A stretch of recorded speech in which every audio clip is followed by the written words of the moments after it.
ఏదైతే అవసరమో ఒక అర్బన్ ఏరియా పెరగాలన్నా, ఒక నగరం పెరగాలన్నా వాళ్ళకి ఇచ్చిన వాటిని నిర్దాక్షిణ్యంగా లాగడం, దాన్ని కూడా ఫైనల్ ముగించేశారు.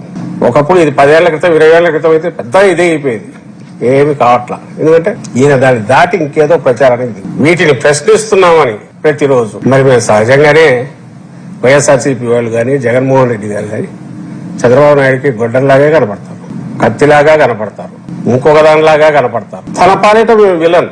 వైఎస్ఆర్ కాంగ్రెస్ పార్టీ అంటే ఈ దోచుకోవడానికి మేమేదో చేస్తుంటే మీరెందుకు వీటన్నిటి బయట పెడతారు?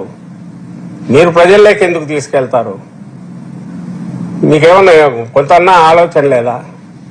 సైకోల మాదిరి ఉన్నారు అని చంద్రబాబు నాయుడుకి అట్లా అనిపిస్తుంది.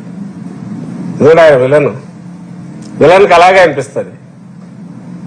వీళ్ళు ఏదైతే మంచి చెప్తారో, ఏదైతే మంచి జరగాలని కోరుకుంటారో, మంచి కోసం నిలబడతా ఉంటారో, వాళ్ళు విలన్ లాగా కనపడతారు, వాళ్ళు సైకోల్ లాగా కనపడతారు, గొడ్డల్లాగా కనపడతారు, కత్తిలాగా కనపడతారు.